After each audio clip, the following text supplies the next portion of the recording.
as we look over to our OL Reign here, some positive news going forward. It just kind of looked like we were sitting for the longest time, not knowing not knowing the schedule, not knowing kind of what's going on. Again, though, this is a league that started 9 years ago. It's not like other soccer leagues or other leagues in general that have been around for 50 plus years, right? So on the 1st of February, the Reign announced their preseason roster. I'll give you a look at that there. The goalkeepers are Claudia Dickey, Laurel Ivory, so both of those involved in the sort of draft class there. Cosette Morche is still on loan over in Sweden.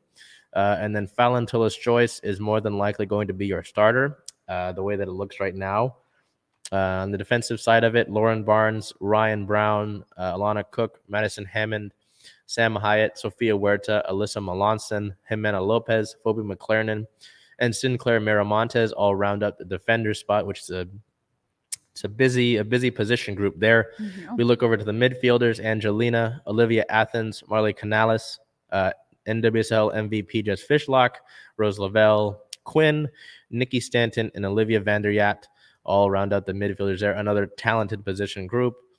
In the forward spots, Bethany Balser, Zanette Kajan, Ziara King, Veronica Latsko, Megan Rapino, and Ali Watt will round out the forwards group there. So you're getting your look at what is the preseason roster that can obviously change as I'm hoping at least that we see some loans from Lyon. I didn't mean to say it like that. Loans from Lyon. Just because I think we talked about it recently that I like where this team is at. Don't get me wrong. I love the team. I love that you kept a good amount of the core. But I just like with the Storm, I need to see another piece that puts you over the hump for sure. Like, again, it could be you could see some jumps from players, right? And you could see that growth from within. But I would like to see another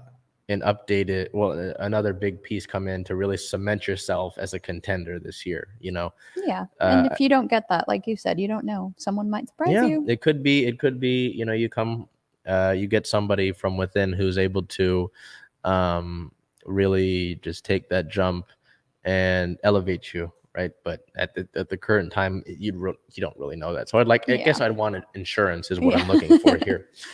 On the 2nd of the month, Teresa and Bill Predmore, the founders and the original owners of the club, stepped down from their operating roles with the Reign. The couple will remain minority owners. Vincent Bertholo has been appointed to the role of Chief Executive Officer of the Reign. This is all part of a 2-year deal, 2-year plan that started when Lyon took over the club. So this isn't anything new or surprising. It just is part of the process that was agreed in contractually when Lyon took over. On the 3rd of February, 3 Reign players were named to the U.S. Women's National Team's 23-player roster for the 2022 She Believes Cup.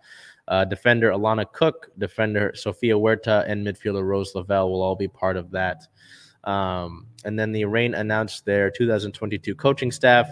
The main pieces of that are head coach Laura Harvey returning, assistant coach Sam Lady, who really was able to help right the ship once former head coach Farid Ben-Sidi left 2 hours before a game against Houston. Just dipped, said, I'm out of here. Sam was really able to guide the ship forward. And goalkeeper coach Lejubko Kemtovsky rounding out the staff there. So some major roles. And then, most importantly, we found out this morning the Reign announcing their 2022 Challenge Cup schedule. So if you don't know what the Challenge Cup is, it is effectively it is a tournament leading into the regular season. There is a cup involved. Portland won it last year, but it's effectively relatively similar to preseason, right? It's just a tournament, preseason tournament. So we look at it here. March 18th, Challenge Cup kicks off versus the Portland Thorns at 7 p.m. here at Lumen Field, the Lumen Field home opener for the Reign. Then they go on the road on March 26th at Angel City FC with a 1 o'clock start. That is the first match against Angel City, one of the new expansion squads. April 2nd at the Portland Thorns at 7 o'clock. April 14th back here at home versus the San Diego Wave at 7 o'clock. That is the first match against San Diego, the other expansion squad. April 17th versus Angel City at 4 o'clock. and then April 23rd, rounding out the scheduled parts of the tournament against the San Diego Wave in San Diego at 7 o'clock. So there will be more rounds than that. That's just the scheduled part of it, right? I guess the group stage before you get into knockout rounds. That's an exciting kickoff against Portland to open it up at Lumen. So yep. So I know the tickets are available now. So if you're able to do so, I mean, they're below $30, $20 to get into a pro sports game in a venue like Lumen Field. Why would you not take that up? And they're on Fridays. There's some during the week if you want to get a weekday game. There are weekends. There's a Sunday match in there. Hey, get involved. The weather's getting better. Yes. I mean, yesterday it wasn't warm, but it was sunny and it wasn't too freezing, so it's getting there. It is getting there. So that's a big deal. Another big deal as we look into league news here is that the NWSL and the Players Association signed their first ever collective bargaining agreement. The landmark deal introduces player free agency, higher salaries with annual increases, and other health and wellness benefits running through 2026. That's when that collective bargaining agreement comes to a close. So we'll break it into three main pieces here: compensation, free agency, and then player safety. So in compensation, there's a 160% increase in the minimum salary to $35,000 with a 4% in year-over-year increase. There are the step ladder increases in 2022 salaries to protect players above the minimum in the 2021 401k plan, with matching contributions from the league taking place in 2023, minimum standards for housing stipends. So housing, that's a big deal. Yeah. As we look over to free agency. So free agency in 2023 begins for players with a minimum of six service years. In 24, it begins for players with 5 service years. 24 begins with 3 service years. So kind of you can see the progression there. And then there will be a 4-week severance pay plus 30 days housing and health insurance for waived players. So that's something that I don't think any other league has, like if you look at the NBA, that's not something that takes place, right? Yeah. I mean, let alone severance pay, but housing, for players, or insurance as well for players that aren't on a roster and that have been waived. So that's helpful. A big deal. Yeah, it is. And then player safety, there will be a robust workers' comp, up to 6 months of paid mental health leave. That's again something that I don't know if we've seen with these other leagues, and 8 weeks of paid parental leave. So that was a big deal for the longest time, looking to get a collective bargaining agreement in place, and then finally able to do so is a really big deal. So even more excitement as we look towards the NWSL season. Looking ahead now, we have somewhere to look for actual scheduling and an actual game to point towards. March 18th versus the Portland Thorns, the 7 o'clock start, Challenge Cup and the Lumen Field opener. So busy week. It's a lot. Busy week going on with the Seahawks. Not too much really about the Seahawks, but defensive staff, that's important, right? The Storm, busy as we would thought they would have been, but still kind of looking for pieces, hopefully, right?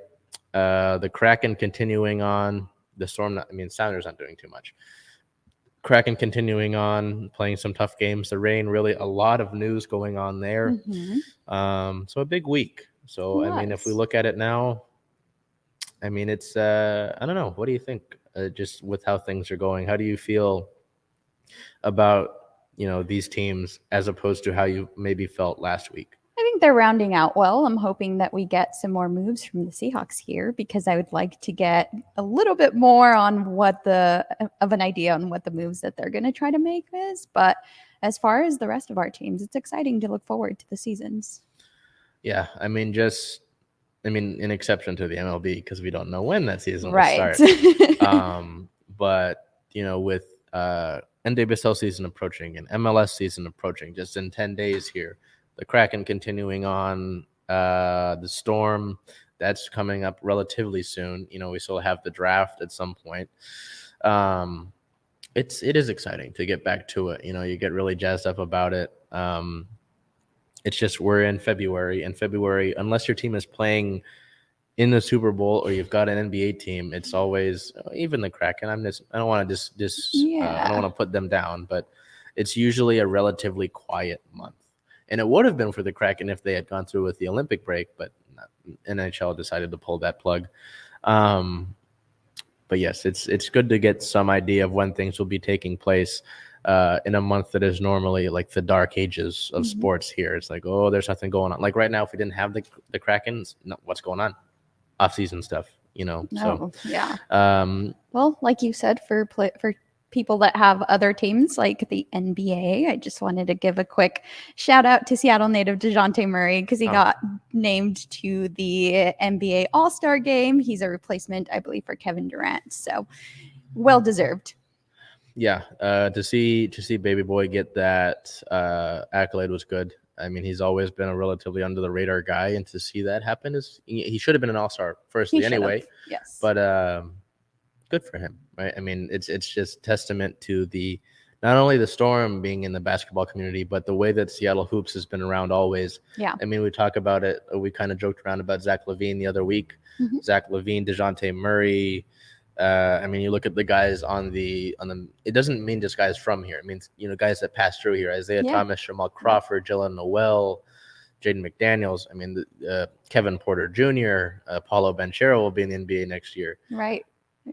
Anybody that tells you the NBA doesn't belong here is wrong and probably stupid. So I've said a bad word there. I don't know if we have anything to look forward to, but hopefully in the near future. It's just kind of a thing where it'll be around. It's just just to talk about it like we did with some of the other schedules.